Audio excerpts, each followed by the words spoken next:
മഴത്തോരു മുൻപിലെ പുത്തൻ വിശേഷങ്ങളിലേക്ക് ഇവർക്ക് സ്വാഗതം. അങ്ങനെ നമ്മുടെ ബാലചന്ദ്രനാണെങ്കിൽ പറയുകയാണ്, നീ ആരാന്ന് എനിക്കറിയാം, നിനക്കും അറിയാം ഞാൻ ആരാണെന്നും ഇവിടെ ഉള്ളവർ ആരൊക്കെയാണെന്നും നിനക്കും അറിയാം. അതുകൊണ്ട് നീ തന്നെയാണ് തീരുമാനിക്കേണ്ടത്, ഈ കുടുംബം മുന്നോട്ട് പോകണോ അതോ നശിച്ചു പോകണോ എന്ന്. അപ്പം നീ ഇവിടെ ഉണ്ടെങ്കിൽ ഇത് നന്നായിട്ട് പോകും. അതുകൊണ്ട് നീ തന്നെ തീരുമാനിക്കണം ഈ കുടുംബം എങ്ങനെ പോകണമെന്ന് നമ്മുടെ അലീനെ എടുത്ത് ബാലചന്ദ്രൻ പറയാണ്.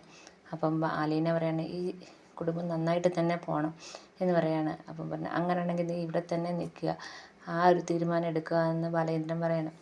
അപ്പം അങ്ങനെ നമ്മുടെ അലീന അവിടെ നിൽക്കുകയാണ്. എന്നിട്ട് പറയാണ്, ഇനി മുതൽ നീ എൻ്റെ ഭക്ഷണവും മരുന്നും എനിക്ക് വേണ്ട കെയറിങ്ങും എല്ലാം നീ നൽകണം എന്ന് പറയാണ്. അപ്പം അലീന പറയാം, എന്നാൽ ശരി സാർ എന്നൊക്കെ പറയാണ്. എന്നിട്ട് പിന്നെ പറയാണ്, ഇവിടെ അലീന അന്നെങ്കിൽ പൊക്കോ എന്ന് പറയണം. അലീന പോകാനൊരുങ്ങുമ്പം പറയാണ്, ഇവിടെ പലരും യുദ്ധത്തിന് വരും, അപ്പം അത് അന്നേരം നീ എൻ്റെ കൂടെ കട്ടയ്ക്ക് കൂടെ നിന്നോണം എന്ന് പറയുകയാണ്. അങ്ങനെ നമ്മുടെ അലീനയാണെങ്കിൽ മുകളിൽ നിന്ന് പടിയിറങ്ങി താഴോട്ട് വന്ന് അപ്പോൾ താഴെ എല്ലാവരും നിൽപ്പുണ്ട്, വൈജയന്തിയും മക്കളും എല്ലാവരും നിൽപ്പുണ്ട്. നേരെ റൂമിലോട്ട് പോകാൻ ഒരുങ്ങിയാണ്. അപ്പം വൈജയന്തിക്കടി അവിടെ എന്നും പറഞ്ഞ് അലീനയെ വിളിച്ചിരുത്തിയാണ്. അങ്ങനെ അലീന അവിടെ നിൽക്കുന്നു. പറഞ്ഞു, ബാലചന്ദ്രൻ എന്താ പറഞ്ഞ്? സാറ് പറഞ്ഞ് ഞാനിവിടെ നിൽക്കണമെന്ന്. അപ്പം നീ എന്താ പറഞ്ഞ്? അത് എനിക്ക് പോകണം എന്ന് പോകണമെന്ന് പറഞ്ഞു. അന്നേരം പോകണമെന്ന് പറഞ്ഞു. അപ്പം സാറ് പറഞ്ഞു, നീ ഇവിടെ പോകണ്ട, നീ ഇവിടെ തന്നെ നിൽക്കണമെന്ന് സാറ് പറഞ്ഞെന്ന് പറഞ്ഞു. അപ്പോൾ നീ ഒന്നും മിണ്ടിയില്ലയോ? നീ ബാലചന്ദ്രന് ഉറപ്പ് കൊടുത്തോ പോകുന്നില്ലെന്ന്? ഞാൻ പറഞ്ഞു പോകണമെന്ന്, പക്ഷേ സാറ് സമ്മതിക്കുന്നില്ല. സാറ് പറയുന്നത്, സാറല്ലേ ശമ്പളം തന്നു, പിന്നെ സാറ് പറയുന്നതല്ലേ കേൾക്കേണ്ടത് എന്ന് ചോദിക്കുന്നു. ഓഹോ, അപ്പം ഞാനിവിടുത്തെ ആരാ? നിന്നോട് ഞാനാ പറയുന്നത്, മര്യാദയ്ക്ക് നീ പൊക്കോണം, ഇന്ന് തന്നെ പൊക്കോണം എന്ന് പറയണം. അപ്പം പിന്നെ സാർ എന്തൊക്കെ പറഞ്ഞ്? സാറ് പറഞ്ഞ് എല്ലാ കാര്യങ്ങളും ശ്രദ്ധിക്കണം, മക്കളും അങ്ങോട്ട് വരണ്ടാന്ന് പറഞ്ഞോ? നീ മാത്രം ചെന്നാൽ മതി എന്നാണോ പറഞ്ഞേക്കുന്നത്?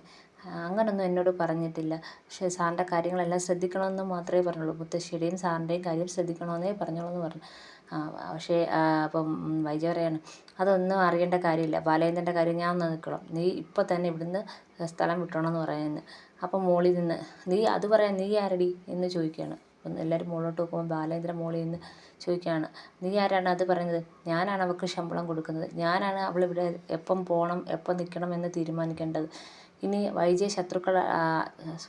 അലീനയെ ശത്രുക്കളായി കരുതുന്നവരെല്ലാവരും എൻ്റെ ശത്രുക്കളാണെന്ന് ബാലേന്ദ്രൻ പറയാണ്.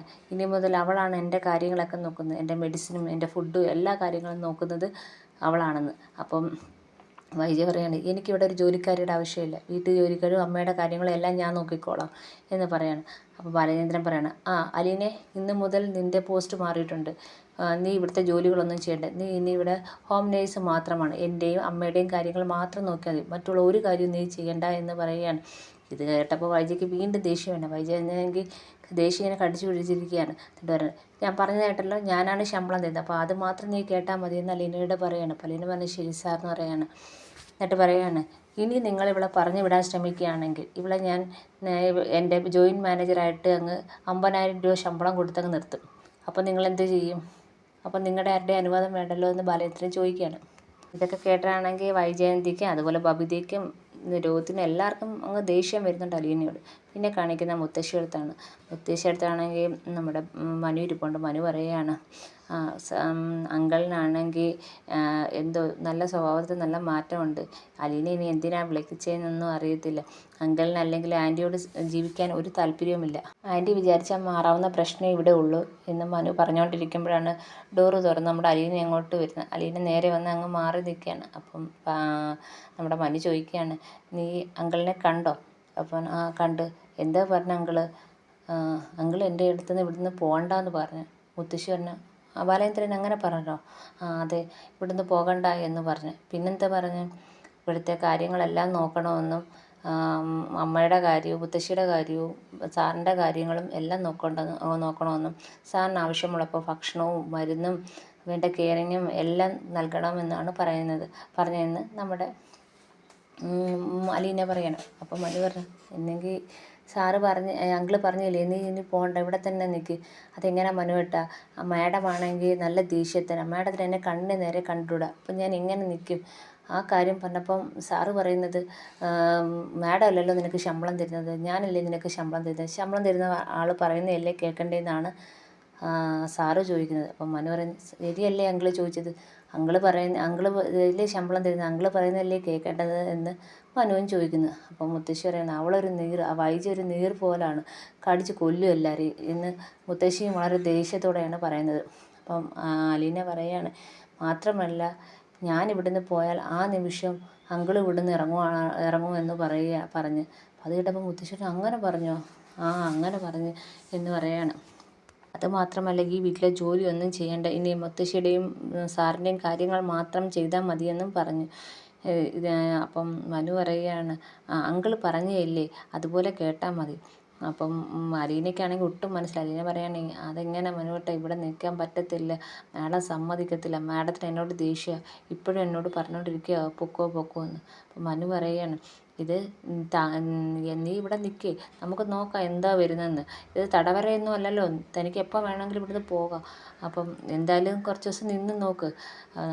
അപ്പോൾ അലീന പറയാണ്, സാറ് അതേപോലെ വേറൊരു കാര്യം കൂടെ പറഞ്ഞു, ഇപ്പോൾ എൻ്റെ ആവശ്യം ഇവിടെ അത്യാവശ്യമുള്ള സമയമാണ്, ഞാനിവിടെ വേണമെന്നാണ് സാറ് പറയുന്നതെന്ന് അലീന പറയാണ്. അപ്പോൾ മനു പറഞ്ഞു, അത് തന്നെ, ഇവിടുത്തെ കാര്യങ്ങൾ നോക്കാനും ഇവിടെ കുട്ടികളുടെ കാര്യം നോക്കാനും മുത്തശ്ശിയുടെ കാര്യം നോക്കാനും അങ്കിളുടെ കാര്യം നോക്കാനും എല്ലാം നീ ആവശ്യമാണ്, ഇപ്പോഴാണ് നിൻ്റെ ആവശ്യം വേണ്ടതെന്ന് അങ്കിള് പറഞ്ഞത് ശരിയാണെന്ന് മനുവും പറയുകയാണ്.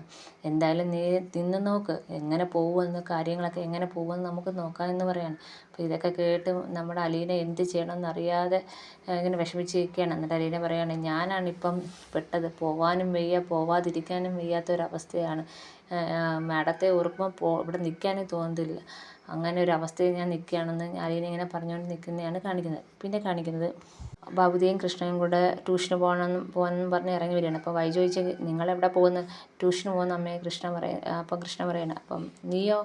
അത് ഇവളുടെ ട്യൂഷൻ സെൻ്ററിൻ്റെ അടുത്ത് എൻ്റെ ഫ്രണ്ട് ഉണ്ട്, അവിടുന്ന് നോട്ട് വാങ്ങിക്കാൻ പോവാന്ന് പറഞ്ഞ് രണ്ടുപേരും ഇറങ്ങുന്നു. അപ്പോൾ രണ്ടുപേരും അങ്ങോട്ട് ഇറങ്ങുമ്പോഴത്തേക്ക് വൈജിയും പുറത്തോട്ട് ഇറങ്ങുമ്പോൾ മനു പുറത്തേക്കുന്നു. അപ്പോൾ മനുവിനോട് പറയുകയാണ്, നീ അല്ലേ ആ അലീന ഇവിടെ കൊണ്ടുവന്നത്, നീ ഇന്ന് തന്നെ അവളെ കൊണ്ടുപോകണം, ഇനി ഒരു നിമിഷം ഇവിടെ നിർത്താൻ പറ്റത്തില്ല, അവളെ ഇന്ന് തന്നെ കൊണ്ടുപോകണം, നീ വേണമെങ്കിൽ കൊല്ലപ്പള്ളിയിലൊക്കെ കൊണ്ടുപോയി നിർത്ത്, അവിടെ ഒരു സഹായമാവട്ടെ, നീ അല്ലേ കൊണ്ടുവന്നത്. അപ്പോൾ മനു പറയുന്നത്, അതെങ്ങനെ ആൻറ്റി, അങ്കിള് പറഞ്ഞേക്കുന്നത് അവളെ ഇവിടുന്ന് കൊണ്ടുപോകല്ലേ, അവളെ ഇവിടെ നിർത്തണമെന്നല്ലേ പറഞ്ഞേക്കുന്നത്, അപ്പോൾ ഞാൻ എങ്ങനെ കൊണ്ടുപോകുന്നതെന്ന്. അപ്പം നമ്മുടെ വൈജ പറയാണ്, അങ്ങനെയൊക്കെ ബാലേന്ദ്രൻ പറയും, നമ്മളതൊന്നും കേൾക്കേണ്ട കാര്യമില്ല, അവളെ ഇവിടുന്ന് കൊണ്ടുപോയേ പറ്റൂ, അതെൻ്റെ വാശിയാന്ന് പറയും. അപ്പോൾ മനു ചോദിക്കും, ആൻറ്റിക്കൊന്ന് അഡ്ജസ്റ്റ് ചെയ്തുകൂടെ, എന്തായാലും അങ്കിള് പറഞ്ഞില്ലേ, അങ്കിളിന് സുഖമില്ലാതിരിക്കില്ല, അങ്കിളിൻ്റെ ഹെൽത്തും കൂടെ നോക്കണ്ടായോ എന്ന് ചോദിക്കുകയാണ്.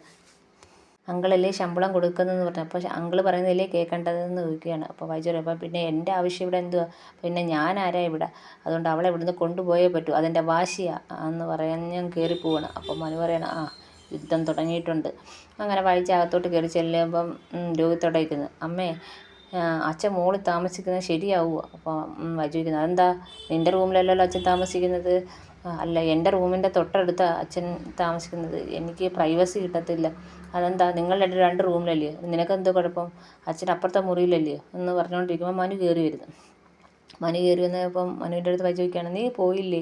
ഇല്ല, വണ്ടിയുടെ കീ ഇവിടെ ഇരിക്കുക എന്ന് പറഞ്ഞു. അവൻ നേരെ പോയി മനു നേരെ പോയി മുത്തശ്ശിയുടെ റൂമിൽ തട്ടുമ്പോൾ അലീനയുടെ അടുത്ത് പറയുന്നത്, ആ വണ്ടിയുടെ കീ ഇങ്ങനെ എടുത്തേന്ന് പറയുന്നത്. എന്നിട്ട് ഇങ്ങനെ രോഹിത്തിനെ ഇങ്ങനെ ദേഷ്യത്തോടെ ഇങ്ങനെ നോക്കുന്നുണ്ട്. രോഹിത്താണെങ്കിൽ കുനിഞ്ഞ് നിൽക്കുന്നുണ്ട്. എന്നിട്ട് അങ്ങ് മുകളിലോട്ട് കയറി പോവുകയും ചെയ്യുന്നുണ്ട്.